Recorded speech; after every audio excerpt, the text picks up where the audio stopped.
given the global conversation we're about to enter into with COP, we're going to start there. And welcome, Congresswoman. We're thrilled to have you. Thank you.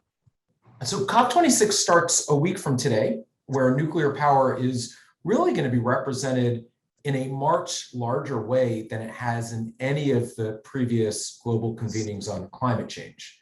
And for a long time, nuclear was really left out of the conversation. And there seems to be an acceptance across both parties in the United States and more globally than we've seen in the past for nuclear to be part of the mix to get to net zero by 2050. As a vocal advocate for nuclear power, what's your sense of how do we get to this moment where we're actually talking about it as a key part of the climate solution? Well, Josh, thanks so much for having me, and I'm really excited about this as well. I would say that leading up to the Biden administration coming in, I was really excited to see when I'm talking about climate, the word nuclear, in the platform, and we have continued to talk about that, and it's just grown since I've been in Congress. The enthusiasm on both sides of the aisle for nuclear solutions is definitely mounting. I would say I'm excited today. Actually, Secretary Granholm is down here in Hampton Roads and spent the morning with her doing a large announcement relative to offshore wind. So another topic, but renewable energy and important to this discussion. But I also look forward to having conversations with her more today about the future of nuclear. And I think that we realize that the wind doesn't always blow, the sun doesn't always shine. There's a base load that needs to be maintained, and there's safe and effective ways to do that with nuclear power. Here in Virginia, where I live, 40% of our power already comes from nuclear. And obviously that's older technology, but with the possibilities for advanced nuclear, small modular reactors, new types of fuel, just it's a really exciting field and an area where there's a lot of advancements happening. So I think people just recognize that this needs to be part of the discussion, part of the equation, part of the investments that we make from a federal level. Yeah, and you mentioned the amount of electricity in Virginia that comes from nuclear power thanks to the 4 conventional plants the state has. If these reactors were to shut down, how would that impact the state economically, and how would it impact Virginia's climate goals?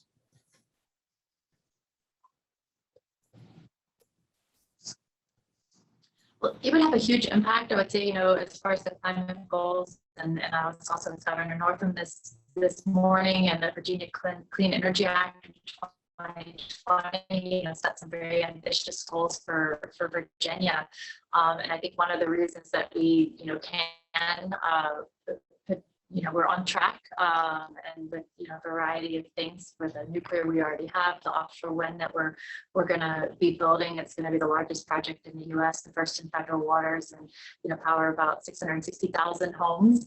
I think it's a combination. It's going to take all of these things, all of these new technologies, and I think that the nuclear that we already have, the fact that our reactors here in Virginia, those nuclear power plants have been able to extend their licenses. It's very important that we can continue to do that.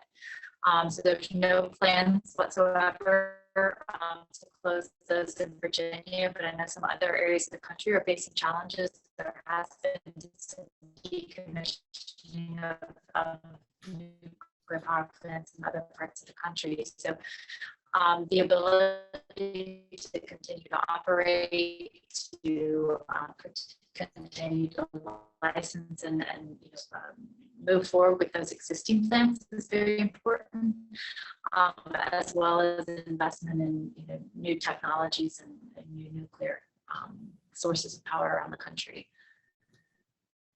Yeah, that's very helpful. And one of the things that you've done in particular has been led in Congress on the Nuclear Power Purchase Agreements Act. And can you talk a little bit about what the purpose of the legislation is, and how would it support future competitiveness and deployment of advanced technologies, and eventually help the U.S. in the global market of emerging technologies like advanced nuclear?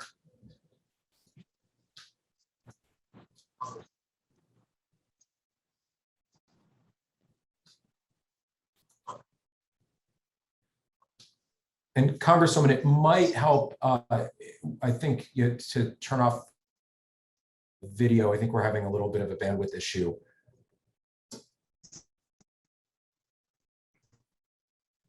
Let's see if this helps.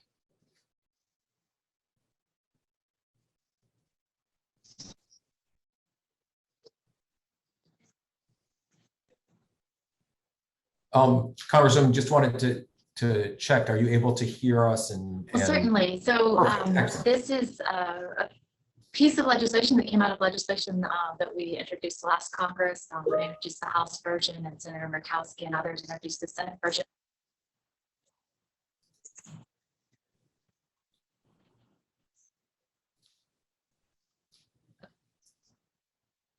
Yes, okay.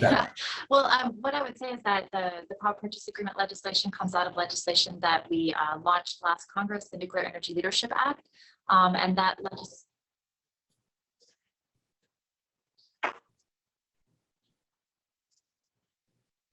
Yes, I can hear you fine. I just want. Yeah, I think we're having problems. Agreement legislation. It is a continuation of legislation from last Congress, the Nuclear Energy Leadership Act.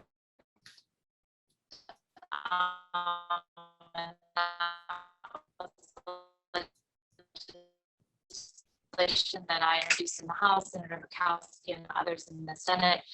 We were able to move a large part of that forward, especially the nuclear reactor demonstration projects and that big investment. And the piece that was left, okay.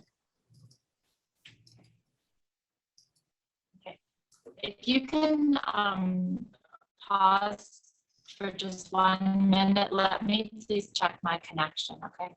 Absolutely. We will pause for 1 second. Hopefully we can get this rectified momentarily. And this is always the joy and risk of having live events, but we really appreciate your persistence on the in dealing with this and with the technology issues. It's a reminder of how important infrastructure is, and hopefully we can get both the bipartisan infrastructure deal and reconciliation through in Congress in the next several weeks. I know it's something else that you and others are working on. Should we try this one last time and see if we're able to tackle it?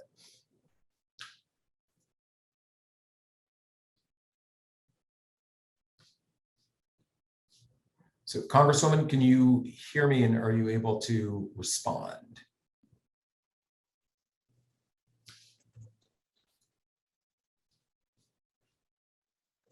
I think let's move over to our panel for the moment. Hopefully we can address the technology issues with connection and come back to the Congresswoman again shortly. I am excited a little bit earlier than we had hoped to turn the event over to Sonal Patel and our excellent panel. So Sonal, we'll pass it off to you. All right, great. Can you hear me? Can you hear me? Yes?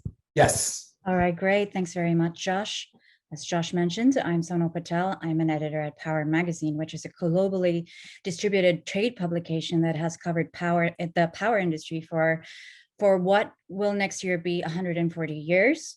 We've been around for a very long time. We were around when commercial nuclear power debuted on the world stage, and we continue to keep a keen eye on developments as they concern nuclear energy globally. And lately, we're watching advanced nuclear energy very carefully. So it's my pleasure to very quickly introduce our great slate of panelists. We have Dr. Aditi Verma, who is a visiting scholar from Harvard Kennedy School's project on managing the atom. Aditi is notably also a research scientist and an incoming assistant professor at the University of Michigan's Department of Nuclear Engineering and Radiological Sciences. Also joining us is Dr. Sola Talabi, who is a nuclear power consultant for Pittsburgh Technical and a nuclear reactor risk and safety professor at the Department of Nuclear Engineering and Radiological Sciences at the University of Michigan. And then giving us his overarching policy analysis viewpoint is Dr. Matt Bowen, a research scholar at the Center of Global Energy Policy at the School of International and Public Affairs at Columbia University. And then providing insight from France, which is spearheading very important policy and technology developments that will be really significant for the future, is Dr. Sunil Felix. Dr. Sunil Felix. Dr. Felix is joining us from Washington today. He joined the French Alternative Energies and Atomic Energy Commission, which is CEA, in 1990, and he has since worked as a research engineer in the field of structural analysis. He currently also serves as the nuclear counselor at the French Embassy in South Korea, India, and Japan. So we're anticipating the panel will last around half an hour or so, after which we'll transition into the Q&A. I encourage you to enter your questions well and early in the Q&A chat box.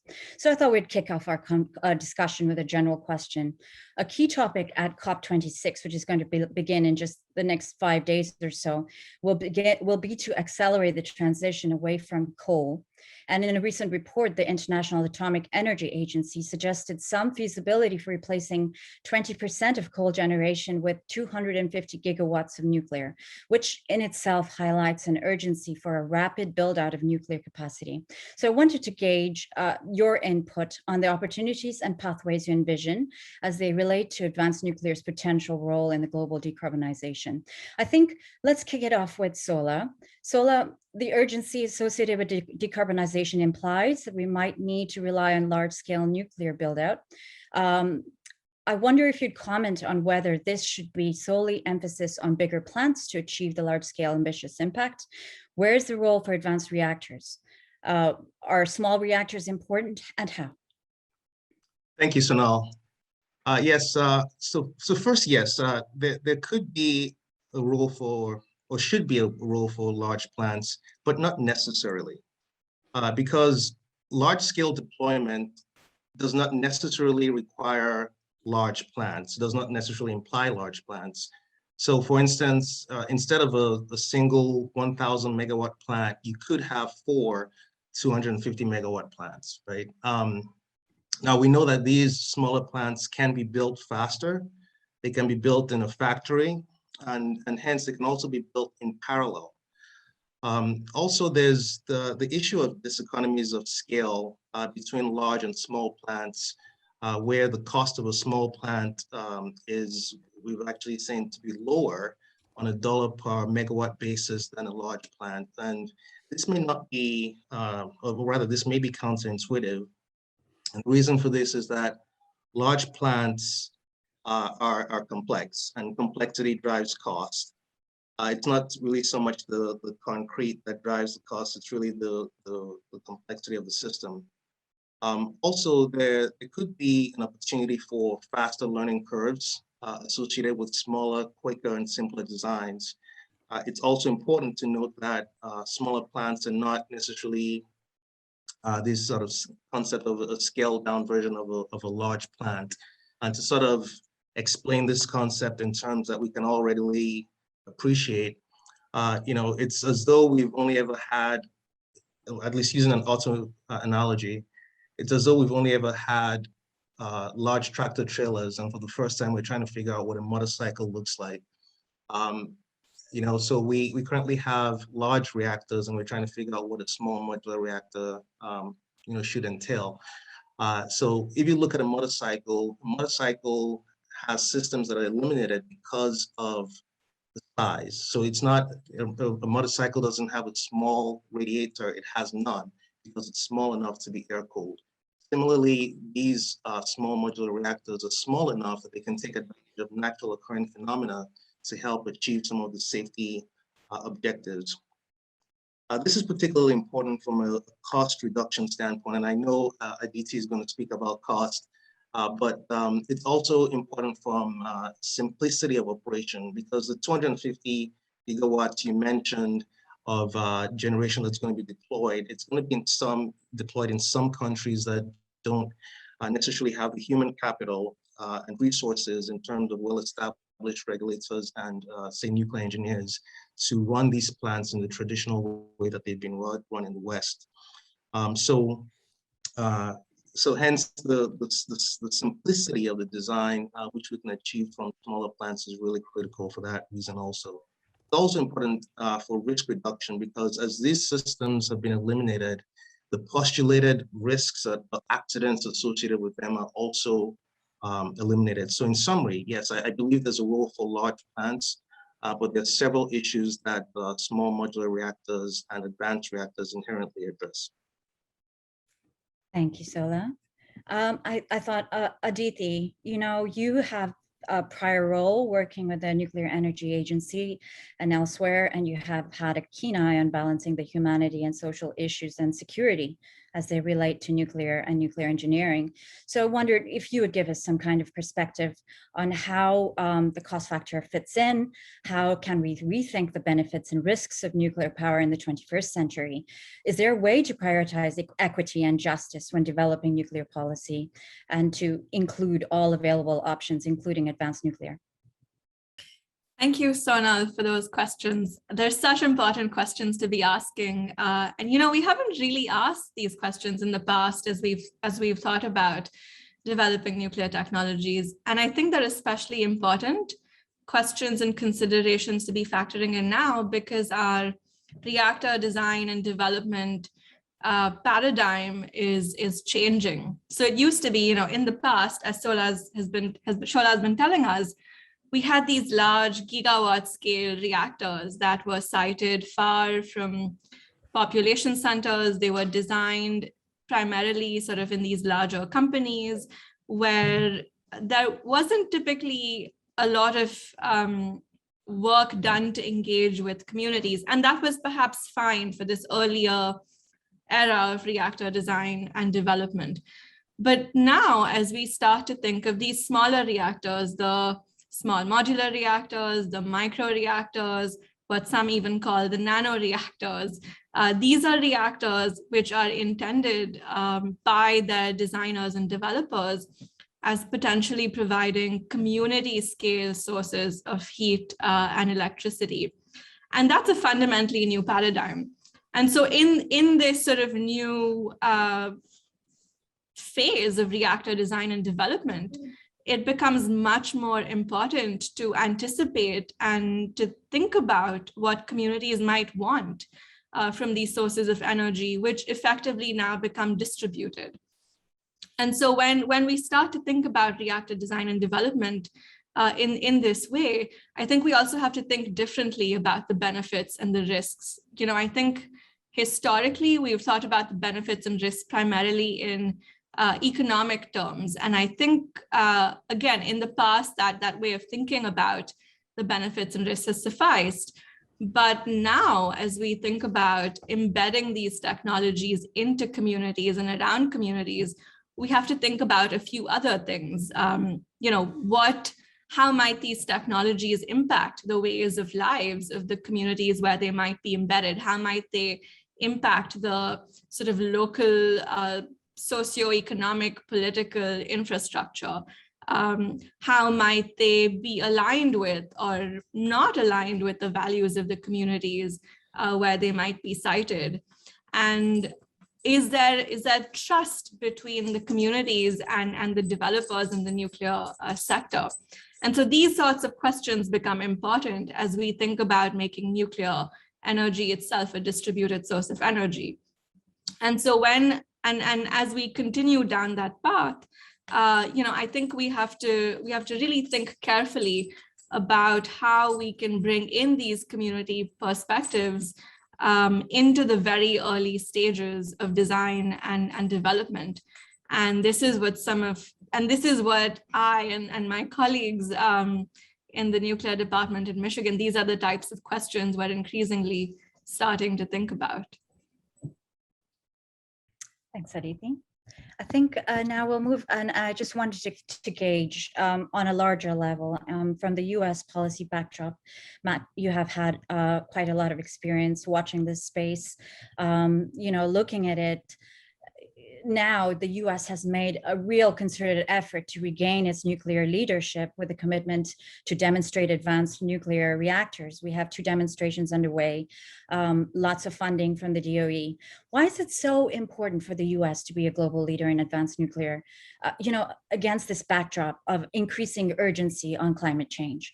Why should the US assert any kind of international leadership? Yeah, thanks for the question. It's a good one, and I think there are a variety of reasons. To start with, where we have kind of this unique situation, I don't know that there's much of a precedent for it in the United States, with dozens of private companies seeking to commercialize these advanced nuclear companies. I'm not sure there's ever been a time like this in the past in the United States. And as you mentioned, the US government made the decision to really support these decisions and these companies and these demonstrations in a big way last year. We had the Energy Policy Act of 2020, which directed the Secretary of Energy to go demonstrate a few concepts. And we had some fairly large cost share awards from the US Department of Energy requiring investment from the private sector to at least, if not more than match the public sector investment. And in 2018, we even had a change in tax law for the sort of limited production tax credit that would be available to future advanced reactor demonstrations. So we have had action in this space, and there are a variety of reasons why I think the US government sees a reason to try and regain US leadership, a role we certainly had in the early years, even early decades of nuclear power. Energy needs and climate are, I think, the primary drivers, both domestically in the United States and internationally. I'd add in avoiding air pollution. My esteemed colleague, James Hansen, has written about the millions of lives saved by nuclear power in terms of avoiding air pollution that would otherwise be generated from fossil fuel plants, with millions more lives to be saved in decades to come. Sometimes we talk about the accidents and the downsides without talking about some of the benefits to public health. I would say in general, to the extent the world cares about addressing climate change, most studies show a rising role for nuclear power in meeting decarbonization targets. So the question becomes, who's going to supply those reactors? And those reactor supply relationships, as we've seen in the past, last for decades and could approach a century. Energy supply is incredibly important. Look at what's happening in Europe with the price of natural gas. Questions about supply of natural gas from, say, Russia. Those government-to-government energy supply relationships are incredibly important. And there's also the jobs benefits. Reactor exports can support thousands of US jobs. And we're in a different place than we were in the early decades of Atoms for Peace. Russia's been the leading supplier of reactors to other countries in terms of exports. It really hasn't been the United States. And China, with its large domestic program, is really positioning itself to also be a major player in the export world. I think pretty generally speaking, from the US government perspective, when you talk about countries that are party to the Treaty on the Non-Proliferation of Nuclear Weapons, that are in keeping with their IAEA safeguards obligations, and then make the sovereign decision to pursue civil nuclear programs, pretty generally speaking, and of course the circumstances vary from one country to another. The United States would generally prefer that it was the supplier as opposed to Russia and China, perhaps with the fallback position of at least preferring that one of its allies, say France or South Korea, was the supplier. And there are some other reasons beyond energy and climate change. There's some important tiebacks associated with nuclear programs. The reactor supplier of choice has, say, a greater amount of influence on a newcomer country's safety and security culture, its non-proliferation culture and standards. And speaking for myself, I'd certainly prefer those were US stances. Thank you. Matt, I do have more questions for you for the US, from the US perspective, but I thought I would turn it to Dr. Sunil Felix, who is joining us by phone for France's outlook. For just some contrast, Sunil, France has it's long distinguished itself in the development and deployment of nuclear power, and it relies on a fleet for the majority of its capacity. So what is the role for advanced nuclear in France's broader decarbonization strategy? How is the government planning on using advanced nuclear and small modular reactors to meet its climate goals?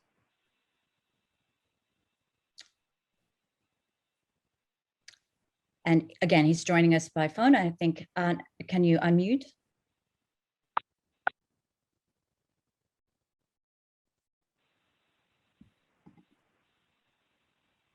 Oh.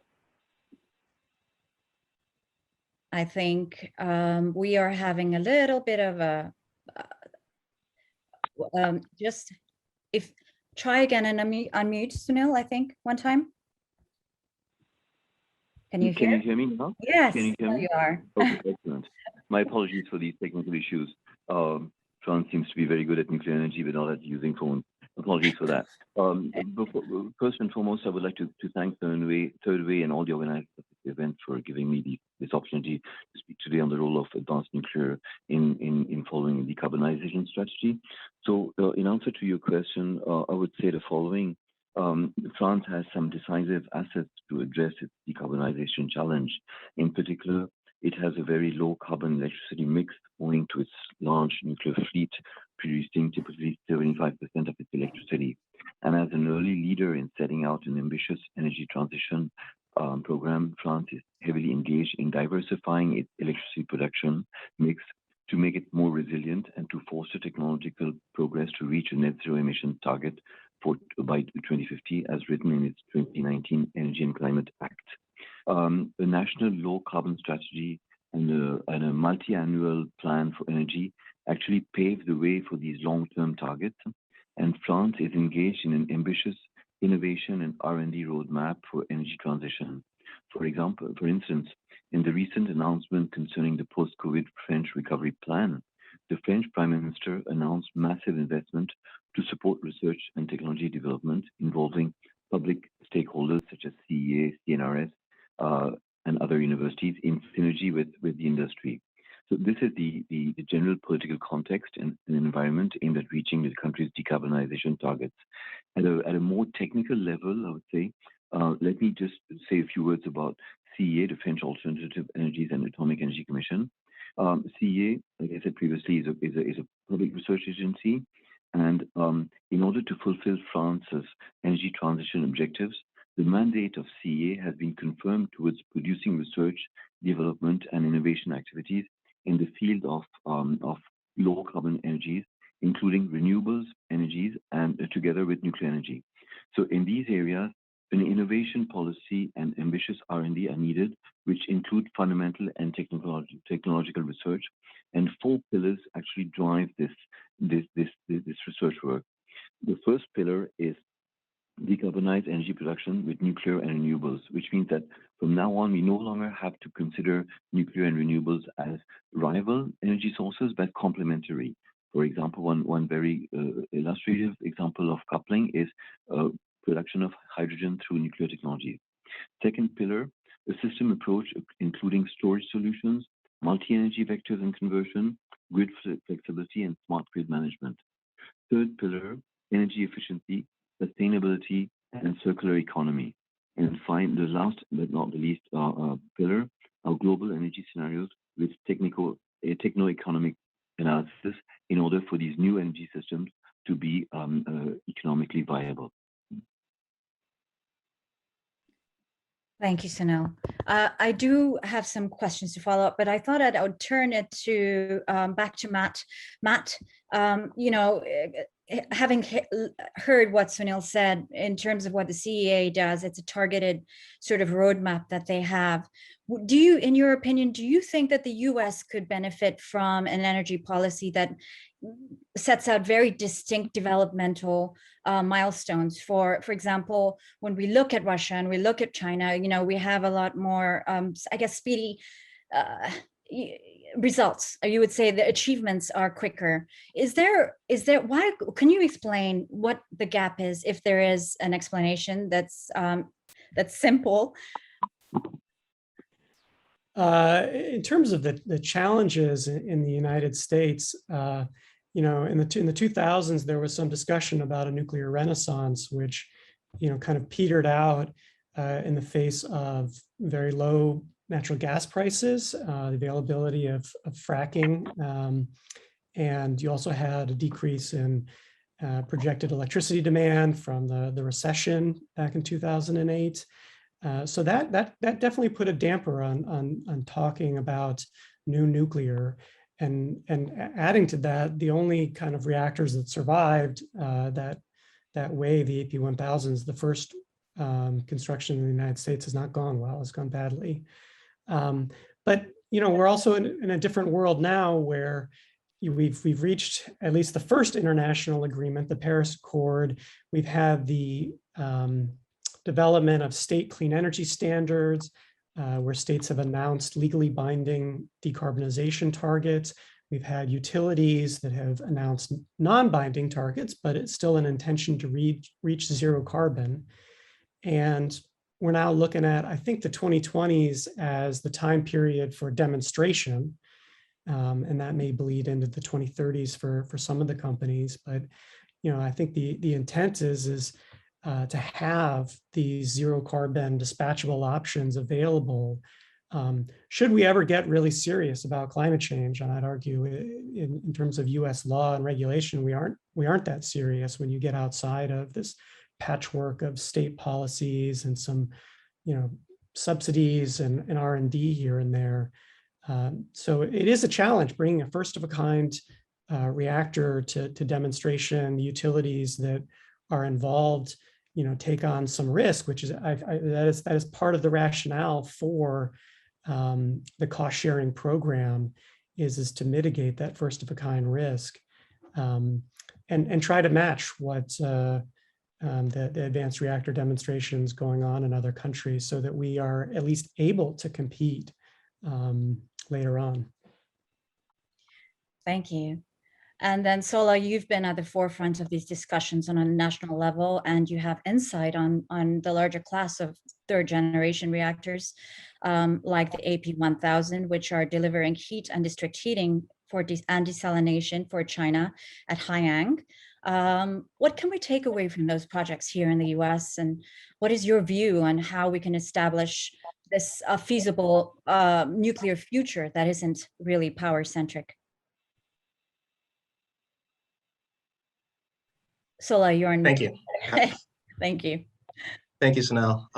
Yes, we certainly have opportunities to develop nuclear, renewable, hybrid energy systems, and Sunil described some of these also in the French applications. So these hybrid systems are basically co-managed systems that have three main components. So a nuclear subsystem that produces either heat or electricity, a renewable subsystem that produces either heat or electricity also, and then you have the industrial subsystem that produces some high value products, gasoline, potable water, or hydrogen. So these integrated systems are unique because they can alter basically how much energy they provide to the industrial subsystem and the electrical grid, depending on the value of each commodity at a given time. So it can really be optimized. And the flexible production of energy and these industrial goods has the potential to make these integrated energy systems basically more responsive to changing market dynamics and be essentially more profitable for investors. So I think there's a huge opportunity there. I know the DOE has these initiatives ongoing, and so but it's only a lot of work needs to be done in terms of model development. Thanks. Aditi, I thought I'd turn the question back to you. You know, when we look at the research that we are pursuing, when we're looking at, you know, the information that we have so far, the priorities that we're talking about today, you know, what gaps are you seeing in terms of these challenges? What these challenges are pretty substantial, but I would like to hear how you think that we could, you know, tackle them in some way that could really make a difference. Thank you, Sona. Let me try to answer that, I guess, from the perspective of an academic in a nuclear engineering department and what gaps I see there in terms of the research that we're doing and how we could be doing better. So, in a way also to go back to the equity and justice question that you raised in the beginning, the way that we've thought about the development and deployment of nuclear technologies within nuclear engineering as an academic discipline has long been ahistoric, which is to say that we haven't fully engaged with the concerns and the problems and the dilemmas, as it were, that have been created by the development and use of nuclear technologies. We haven't necessarily acknowledged the harms that have been caused to communities, especially in the US, indigenous communities, communities of color that have sometimes been displaced by the development of nuclear facilities, both on the energy and the weapon side. And I bring that up because the result of that has been a loss of trust between the nuclear sector writ large and these communities, many of which are now intended as host communities for new nuclear facilities, nuclear energy facilities in the future. And so I think as a field, I think we have to reimagine how we operate internally, but also how we engage with society writ large. We have to understand the history of our own field, understand where we have made mistakes and where we have failed, and repair those mistakes and harms if we want to imagine and move towards this potentially much more exciting, brighter future for the field. And so there are really two parts to that. I think for a long time, the nuclear field has thought about this sort of social license problem, as it were, as being about securing public acceptance from communities.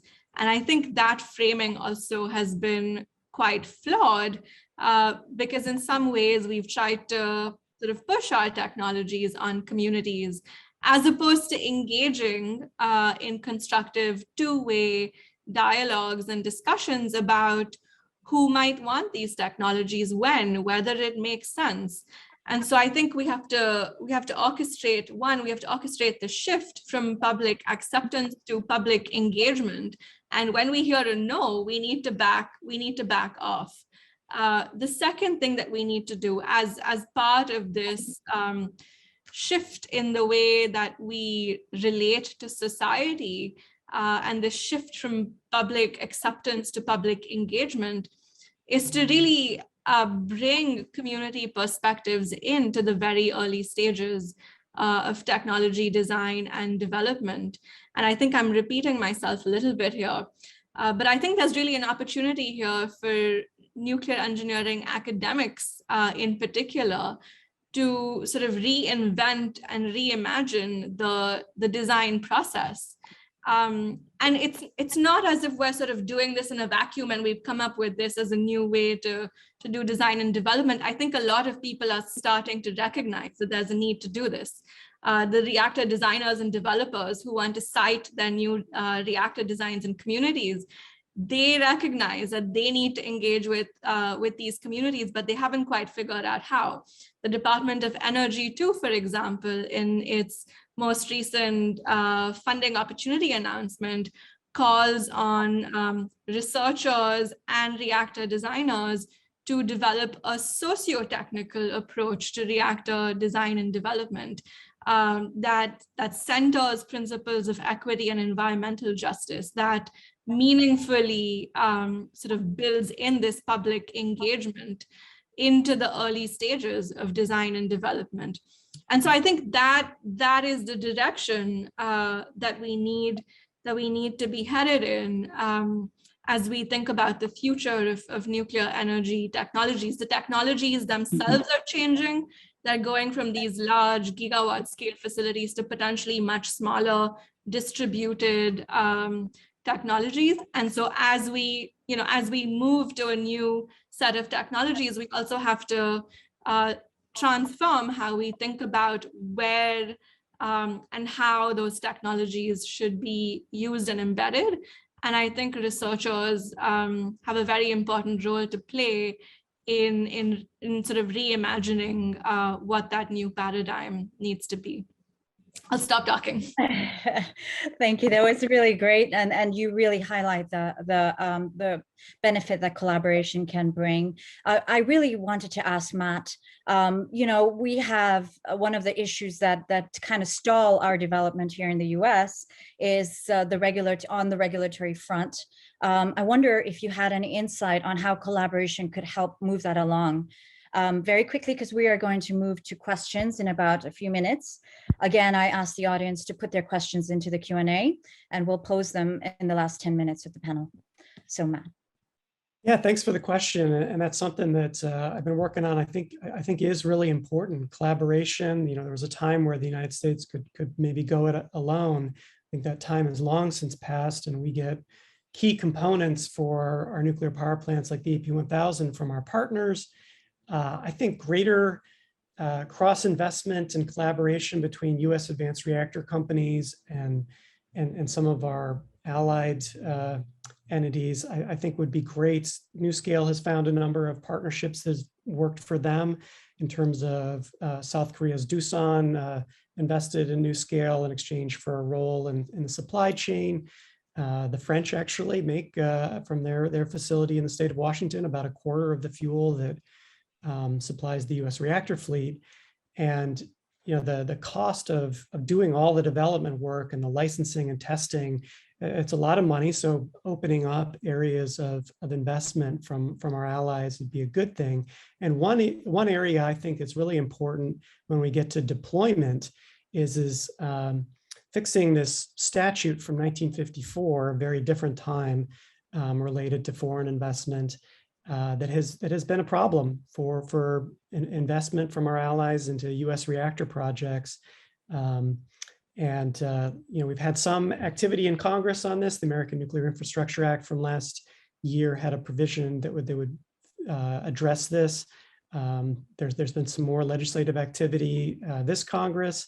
There was a letter to Congress from a bipartisan letter, former NRC commissioners recommending that this get fixed. And I think that's something that would be good to do early on. Foreign investment has played a role in renewables projects in the United States, and I think could be important for nuclear energy projects in the future.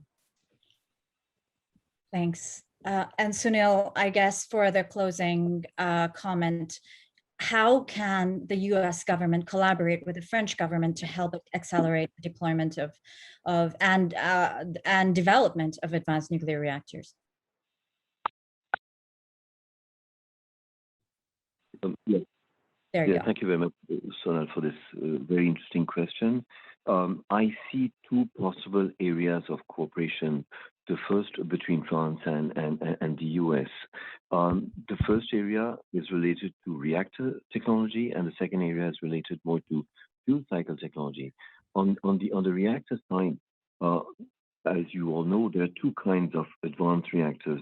SMRs of current conventional technology, I would say light water reactor technology, and SMRs of future technology, such as, for example, fast neutron reactors, LFR developed by Westinghouse, Natrium developed by TerraPower. In the first category, that is I would say SMRs of current conventional technologies, we French people have a certain amount of expertise in the field of capacity, and therefore we could help. We could join forces with U.S. teams to reduce the size of reactors. In the second category, we have expertise in France in the field of fast neutron reactors, as you know, Phoenix, Super Phoenix, Rhapsody, and so forth.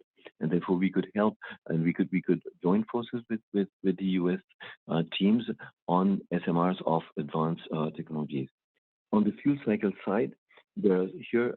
I will distinguish two categories: the front end and the back end. On the fuel cycle side, on the front end, there are areas of collaboration such as setting up HALEU fuel, these SMRs would require fuel which need enrichment at levels higher than 5%. We have, as you know, enrichment plants in France, so this could be an area of collaboration. The last area of collaboration, which I think could be worth examining, even though I have to say that I do not read much literature about that, is the back end of fuel cycle.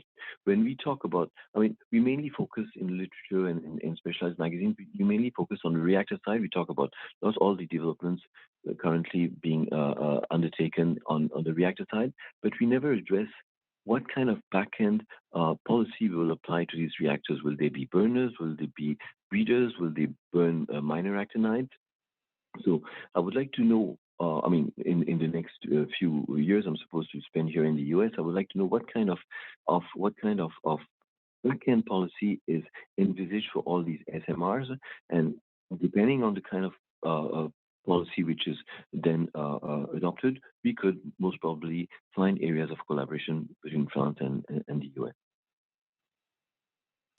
Thanks very much, Sunil. I think that just leaves us enough time for a few questions, and I will move right into them. So I think one is for you. The first one is for you, Sola. Somebody asked, you mentioned that larger nuclear power plants are actually more expensive than the smaller plants due to increased complexity. So why can't new large reactors be made less complex? That's a good question. And hopefully you can hear me okay? Yeah. Okay. So it's a great question. So it's not impossible. It's just easier to achieve simple designs with smaller plants. And I think the Otto analogy that I provided is probably a good one to sort of understand the issue of complexity. So you can cool a motorcycle engine by air, just driving it without a complicated, dedicated radiator and with pumps and all of that you have in a larger vehicle. But as that engine starts to get bigger, it gets to a point that cooling it by air alone would not be adequate. And so as these plants get bigger, you start to lose the opportunity to take advantage of natural occurring phenomena. And so to achieve that cooling requirement, you then have to add on a system. And as you add on a system, that increases complexity.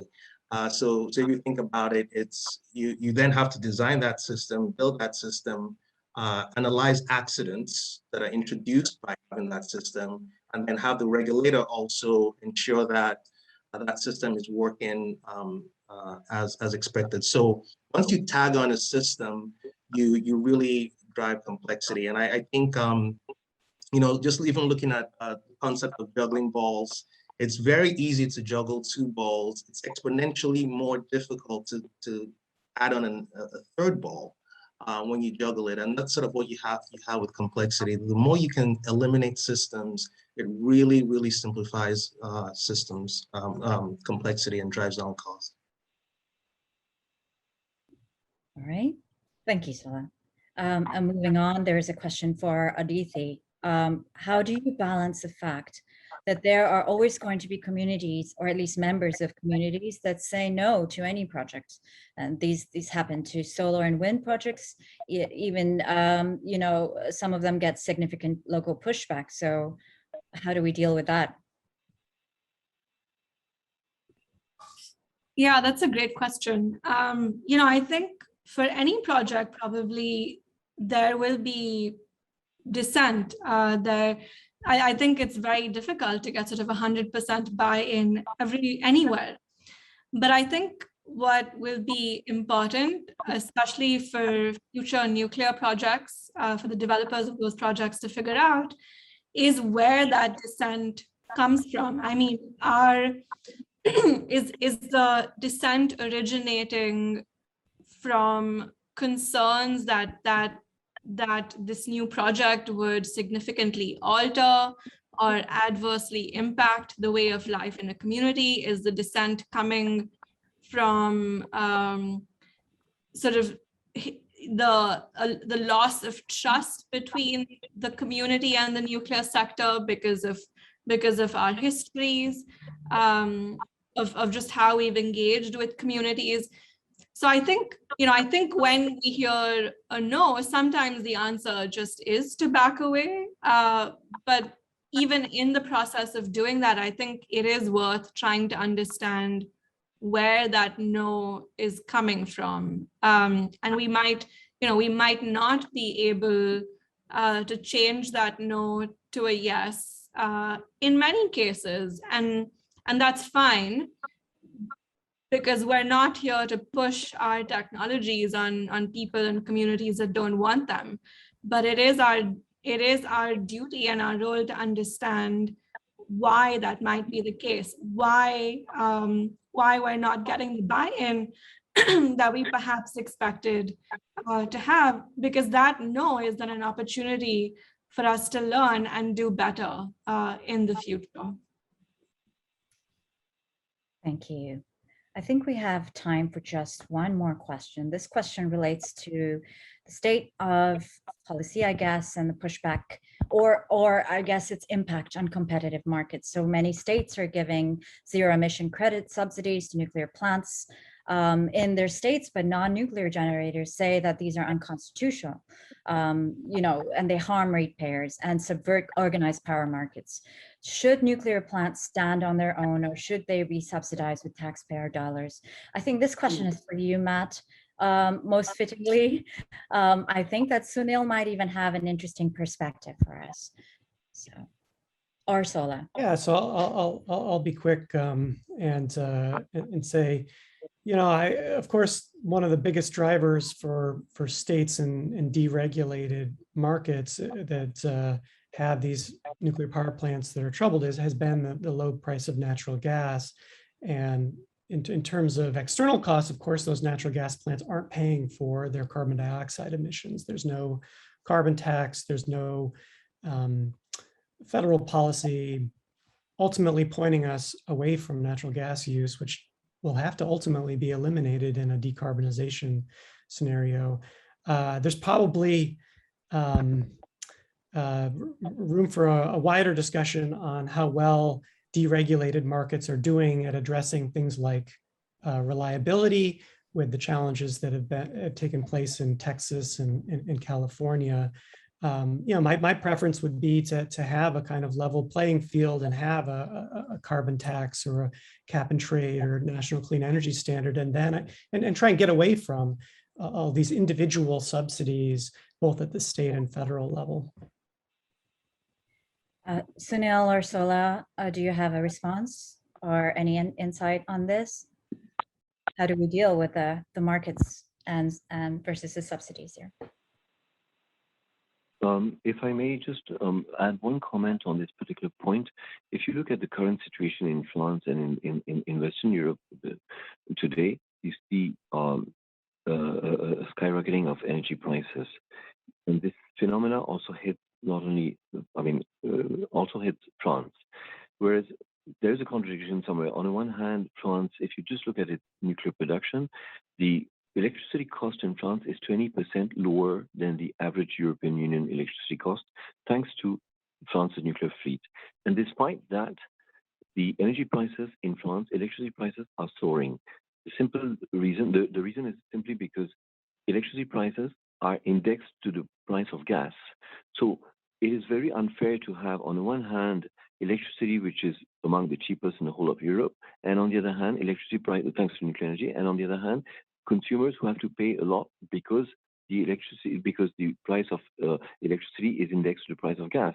So everything should be done for electricity to be sold at its real price, and therefore a financial environment should be set up for the actual cost of electricity to be reflected on the on the consumer's bill, and therefore incentives such as the ones you just quoted, Sola, or also taxonomy should be encouraged so that we pay exactly what the electricity costs, and not an artificial price which would be inflated because electricity cost is indexed on gas. So yes, I can only support the idea of incentives which would allow, I would say, electricity to be paid for at its actual cost. Thank you very much. I will just now, because we have reached the end of our panel, pass it on to Todd. Thank you very much to all of you. This was a fascinating conversation. Thank you. Yeah, thank you, Sonal and panelists. It's been a real pleasure to hear from all of our speakers today. We apologize for the technical difficulties we faced at the start of this event, and we look forward to hosting another event with Congresswoman Luria soon. As we head into COP26, we really hope world leaders, policymakers, and advocates remember the enormous potential that advanced nuclear technologies have to power our net zero economy while driving economic growth around the world and creating skilled jobs in a diverse variety of sectors. We encourage the nuclear community to continue to innovate to ensure nuclear energy is a valued contributor to a clean, affordable, and equitable 21st century energy system. Thank you for your time and participation, and we hope to see you at our next Fastest Path to Zero virtual series event. Thanks.